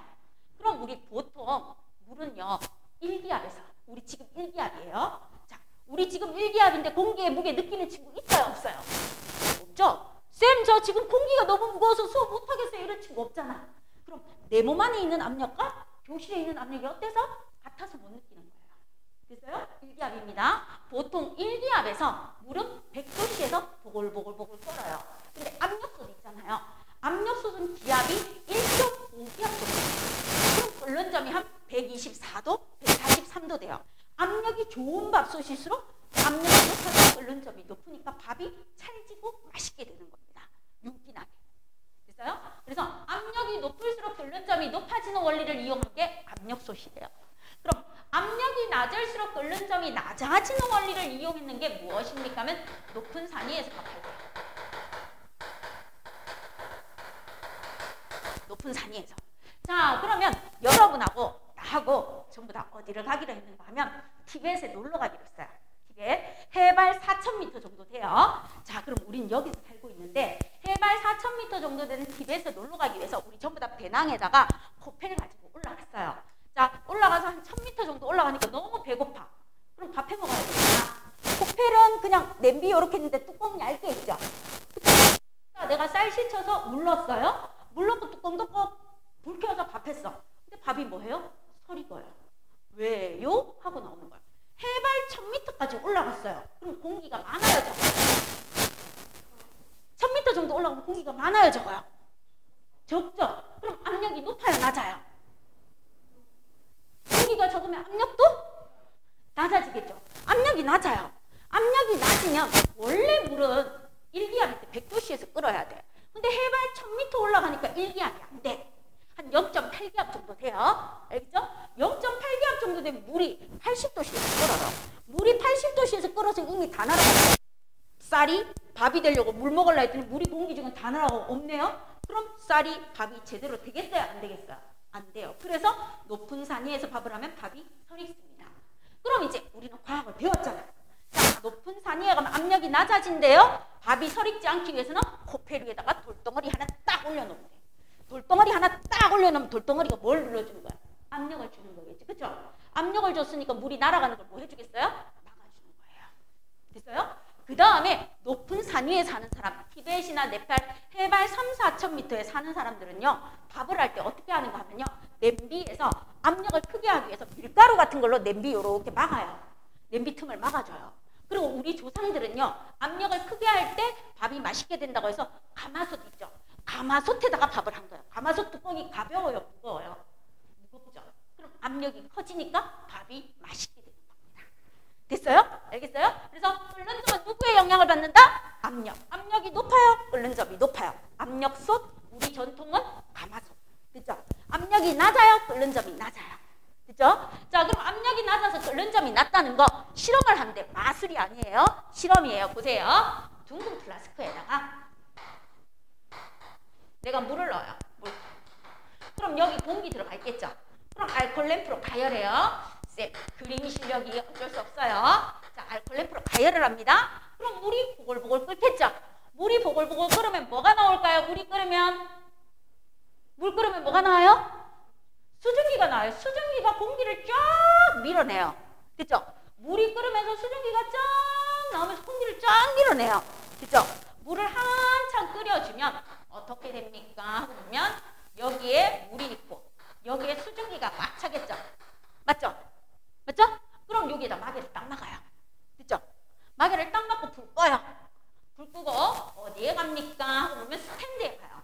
자, 이렇게 생긴 스탠드에 갖다 놓고 여기 밑에 커다란 비거 하나 갖다 놓고요. 여기 스탠드에 이렇게 구멍이 뚫려 있는 데다가 이렇게 거꾸로 뭐 합니까? 하면 얘를 이렇게 씌워요. 이런 식으로. 이렇게 끼워요. 그럼 여기에 물이 이렇게 있겠죠? 맞죠? 이렇게 있으면 여기에 있던 수증기가 100개였다고 할게요. 그럼 여기도 수증기가 몇 개 있어요? 100개 있겠죠? 맞죠? 수증기 100개 있는 데다가 내가 여기에다 무엇을 부어줍니까? 차가운 물을 부어요. 차가운 물을 갖다가 칼칼칼 부어줍니다. 차가운 물을 칼칼칼 부어주면 수증기가 물방울이 되어서 뿌옇게 흐려져요. 수증기가 물방울이 되어서 뿌옇게 흐려지면서 수증기가 몇 개밖에 없다? 50개밖에 없어요. 그럼 수증기가 50개 줄이면 압력이 커졌어요? 작아졌어요? 작아졌죠? 내가 마술도 안 된 여기에다 차가운 물을 부으면 플라스크가 뿌옇게 흐려지면서 물이 다시 끓어요. 왜요? 수증기가 물방울로 변해버리면서 압력이 작아졌으니까 물이 다시 끓는 거예요. 마술이 아니라. 됐어요? 이런 식으로 실험을 해줍니다. 되겠습니까? 됐어요? 그럼 압력이 낮아질수록 끓는 점이 낮아지는 실험을 이렇게 해서 확인합니다 하는 게 나와주는 겁니다. 녹는 점, 어는 점, 끓는 점에서 압력하고의 관계를 봤을 때 녹는 점과 어는 점, 끓는 점에서 이제 성북중학교 시험 문제 나왔는 걸 물어보겠습니다. 이렇게 나왔습니다. 성북중학교 시험 문제가 어떻게 나왔는가 하면 압력과 녹는 점의 관계, 압력과 끓는 점의 관계를 하나 서술하시오. 이게 마지막 4점짜리 문제였어요. 4점짜리 문제. 쌤이 강조했어요. 뭐라고 강조했는가 시험하면 압력이 높을수록 끓는 점이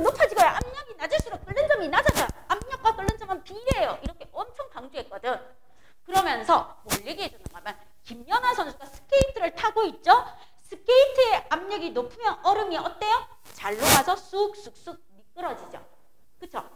맞죠? 자, 그랬더니 이제 친구들이 급해서 여러분 선배님들 이제 3학년 됐어요. 성북중학교 3학년 아이들이 시험을 봤는데 이렇게 했어요. 압력이 높을수록 녹는 점은 뭐해지고 압력이 높을수록 끓는 점은 뭐해진다. 이렇게 써야 돼요. 근데 급한 마음에 압력이 높을수록 끓는 점은 뭐합니까? 끓는 점은 높아집니다. 진다. 높아진다 했어요. 그럼 압력이 높을수록 녹는 점은요 뭐해집니까? 하고 물었어. 그럼 얘는 낮아지고라고 했어요. 낮아지고. 압력이 높을수록 녹는 점은 낮아지고요. 압력이 높을수록 끓는 점은 높아집니다. 이렇게 써야 되는데 급한 나머지 압력이 높을수록 녹는 점 높아지고 압력이 높을수록 끓는 점 높아진다. 이렇게 써서 다 틀렸어요. 부분 점수 줬다 안 줬다? 안 줬다. 그죠? 그래서 학교 선생님들이 압력하고 끓는 점만 묻는 게 아니고 압력에다가 녹는 점을 살짝 갖다 넣어서 물어봐요. 낚이라고. 알겠죠? 그럼 여러분도 낚이지 마요. 압력과 끓는 점은 비례관계이지만 압력과 녹는 점은 반비례예요. 압력이 높을수록 녹는 점은 낮아집니다. 그래서 한 번 더 강조해 줍니다. 그럼 여러분은 낚이지 말고 잘 풀어올 수 있겠죠? 됐어요? 이해됐어요? 자, 그럼 이제 압력과 녹는 점, 어는 점, 끓는 점이 나와 있는데 98쪽에 있는 문제 한번 풀어보고요. 그 다음 우리 101쪽에 있는 문제 또 풀러 한번 가봅시다. 일단은 98쪽에 있는 문제부터 먼저 한번 풀어주세요. 자, 벌써 다 한 것 같으니까 확인할게요.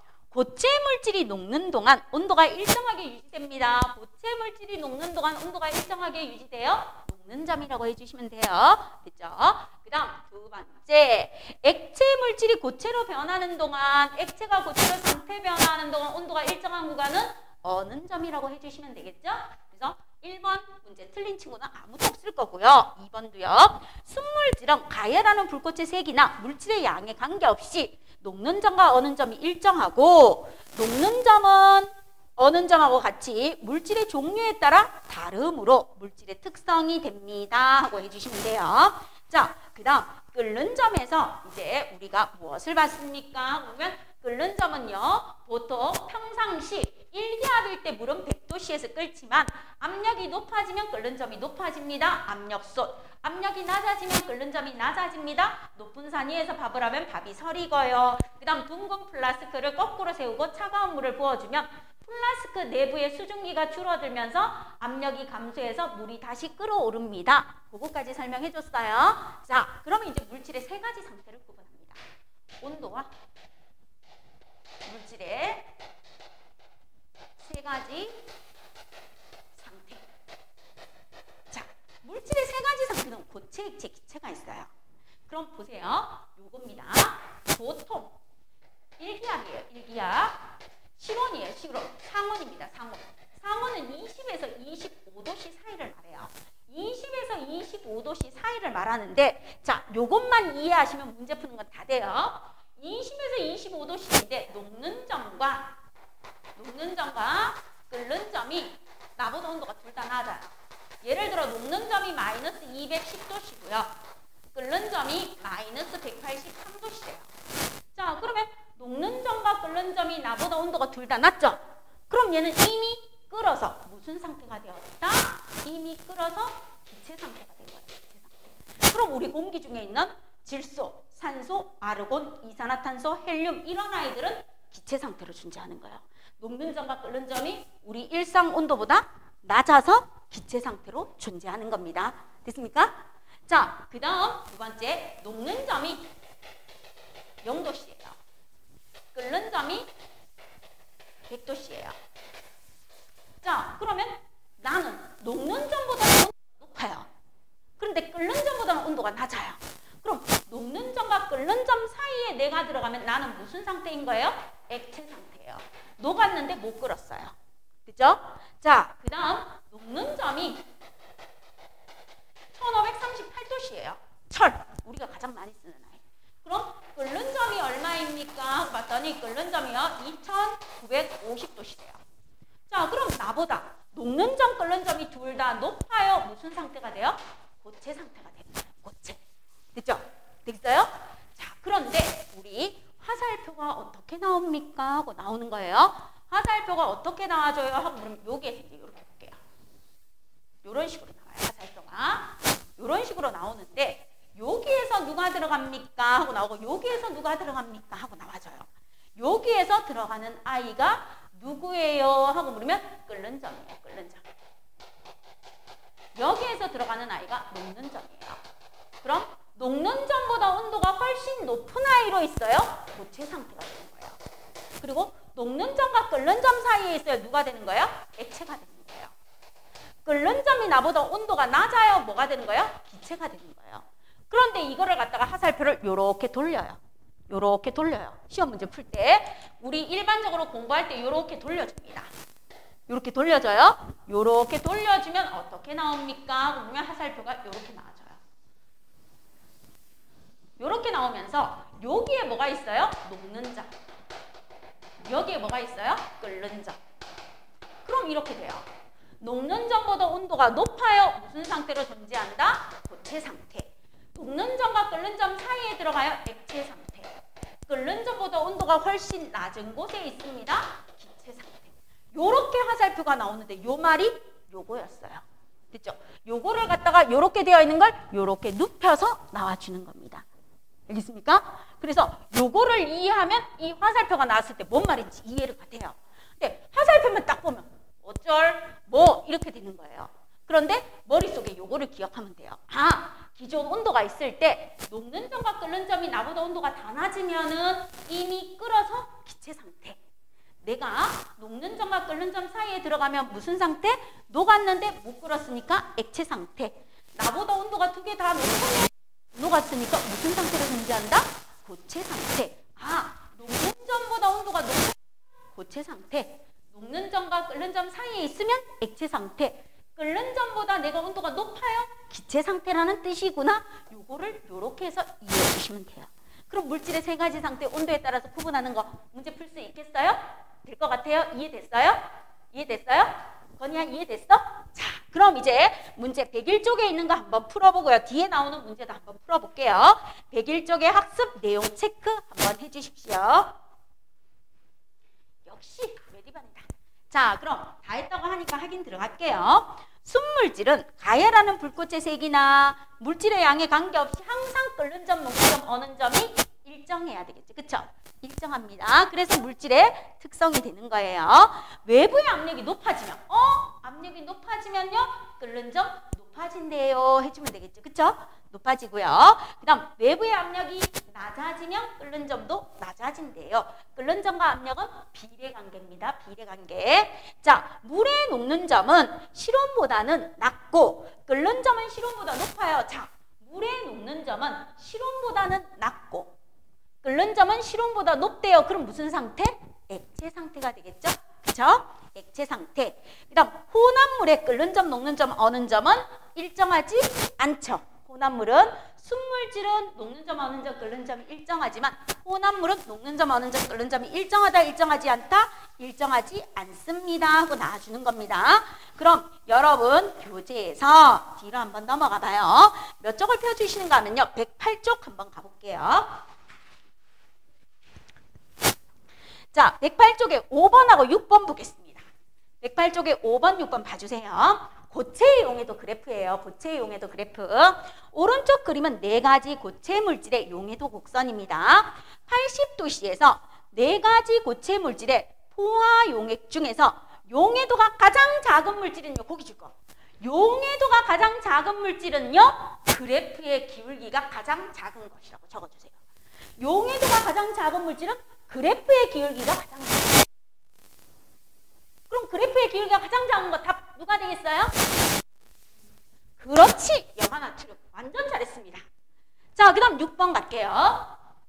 60도씨 물 100g에 4개의 비커에 질산칼륨, 질산나트륨, 황산구리투, 염화나트륨을 각각 녹여서 포화 상태로 만들어서 20도씨로 냉각시켰습니다. 이때 결정이 가장 많이 석출되는 물질은요.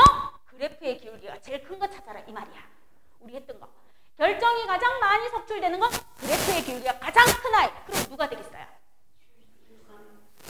일단 칼륨이 되겠죠. 그래프의 기울기가 가장 큰 아이. 자, 그러면 가장 적게 석출되는 아이는요. 그래프 기울기가 가장 작은 아이. 그럼 누가 되겠어요? 염화나트륨. 그럼 문제 푸는 거에 적용하는 거 할 수 있겠어요? 아까 했던 거? 되겠습니까? 자, 그 다음에 이제 몇 번으로 가주십니까? 하고 물으면 8번 문제 잠깐 봐주세요. 8번. 어떤 물질의 용해도 곡선인데요. 용해도가 온도에는 반비례하고요. 압력에는 비례한대요. 그럼 거기다 적어주세요. 온도는 낮을수록 압력은 높을수록 기체의 용해도 증가. 기체의 용해도 증가요. 그럼 보기에서 뭐 찾으라고? 기체 찾아주세요 이 말인 거야. 그죠? 보기에서 기체 찾으래. 그럼 보기에서 기체는 누가 됩니까? 그렇지. 질소가 답이 되는 겁니다. 되겠습니까? 자, 그럼 9번 봐요. 여러 가지 현상 중에서 다음의 원리를 설명할 수 있는 것은 온도가 높아지면 기체의 용해도가 감소해요. 자, 온도가 높아져서 기체의 용해도가 감소하기 때문에 나타나는 거 여름철 어항속 물고기가 물 바깥으로 대가리 딱 내미는 거. 세상 구경하기 위해서가 아니고 물속의 산소의 용해도가 낮아서죠. 그쵸? 자, 그 다음에 뭐 우리 수돗물에서 염소 소독했는데 수돗물에서 냄새가 나요. 그럼 수돗물을 끓여주면 뭐 하겠어요? 용해도가 감소하니까 염소 기체가 날아가서 냄새가 난다 안 난다? 안 납니다. 있습니까? 자, 그러면 답은 1번, 2번입니다. 이렇게 해주시면 돼요. 그죠? 자, 그 다음에 이제 넘어가 볼게요. 나머지는 여러분 충분히 풀 수 있을 거고요. 넘어가셔서요. 몇 번을 보는가 하면 14번을 한번 볼게요. 14번. 자, 14번 문제 보시면요. 물질 A는 마이너스 117도씨가 녹는 점이고 78도씨가 끓는 점이래요. 그럼 25도씨는 녹는 점과 끓는 점 사이에 온도가 들어가죠? 그쵸? 그럼 A는 뭐라고 적어주시면 돼요? 액체라고 적어주시면 돼요. 녹는 점과 끓는 점 사이에 실온이 들어갔으니까 액체라고 적어주시면 돼요. 자, 그 다음 B는 볼게요. 65도씨와 357도씨예요. 그럼 나보다 둘 다 온도가 높죠? 그쵸? 그럼 뭐라고 적어주면 돼요? 고체라고 적어주시면 돼요. 나보다 온도가 두 개 다 높으니까 고체라고 적어주시면 돼요. 그 다음 C는요. 마이너스 130도가 0.5도네요. 나보다 온도가 두 개 다 낮죠? 그럼 뭐라고 적으면 돼요? 기체라고 적어주시면 돼요. 자, 그럼 D는요. 마이너스 219, 마이너스 183이니까 나보다 온도가 둘 다 낮네요. 그럼 뭐라고 적으면 돼요? 기체라고 적어주시면 돼요. 자, 그럼 이제 답 찾아주시면 돼요. 이렇게 해서 물질의 세 가지 상태를 찾아주는 겁니다. 그럼 물질 세 가지 상태 찾는 거 할 수 있겠어요? 이렇게 해서 샘플 예를 한번 본 겁니다. 자, 그 다음에 무엇을 봅니까? 하고 물으면 여러분 보기 16번 한번 봐주세요. 오른쪽 그림과 같이 질량이 같은 물과 소금물에 냉각시킬 때 온도 변화예요. 물은 0도씨에서 얼어서 수평한 구간이 있는데 소금물은 0도씨보다 낮은 온도에서 얼기 시작하는데 수평한 구간이 없습니다. 자, 그럼 소금물은 혼합물이고요. 물은 순물질이에요. 그럼 순물질과 혼합물은 녹는 점, 어는 점, 끓는 점으로 비교할 수 있겠죠. 순물질은 녹는 점, 어는 점, 끓는 점에서 수평한 구간이 존재하는데 혼합물은 수평한 구간이 존재한다? 안 한다? 안 한다는 거. 자, 그럼 물이 얼 때 응고열을 방출한다라고 고쳐주세요. 응고열 방출. 그 다음 순물질은 어는 점이 일정하다라고 해주세요. 일정하다. 순물질은 물이니까요. 액체가 융해하는 동안 열에너지를 흡수한다. 지금은요. 액체가 응고되는 동안 열에너지를 방출하는 거예요. 응고되는 동안 열에너지를 방출. 냉각 곡선이기 때문에 혼합물의 어는 점 변화로 순물질과 구별할 수 있다. 맞죠? 그럼 소금물의 어는 점은 농도가 짙어질수록 점점 낮아진답니다. 낮아진다. 농도가 짙어지면 마이너스 4도씨에서 얼기 시작하는 게 아니고 마이너스 10도씨. 농도가 짙어지면 마이너스 15도씨. 점점점 낮아진다라고 해주셔야 되는 겁니다. 알겠습니까? 됐죠? 자, 그러면 순물질과 혼합물을 구분하는 것까지 뭐 할 수 있겠어요? 풀 수 있겠죠? 숙제는요, 113쪽까지입니다. 113쪽까지고 113쪽에 있는 마지막 문제가 이거 압력이 낮아져서 끓는 점이 낮아지는 거하고 관련되는 실험입니다. 요거 둥근 플라스크. 알겠죠? 쌤 그림 이상하게 그려줬지만 요 내용이었어요. 그래서 113쪽까지 숙제하시고 문제 풀어오면 되고요. 다음 시간에는 혼합물의 분리에 대해서 여러분하고 수업할 겁니다. 그리고 나면 6단원이 끝나고요. 그리고 마지막 8단원 열과 우리 생활. 요렇게 하면은 중학교 2학년 하이탑이 끝날 거고 그 다음에 중학교 3학년 하이탑으로 넘어가서 물화생 이루어질 겁니다. 됐습니까? 요렇게 해서 진행할게요. 자, 그럼 지금부터 클리닉실로 갑시다.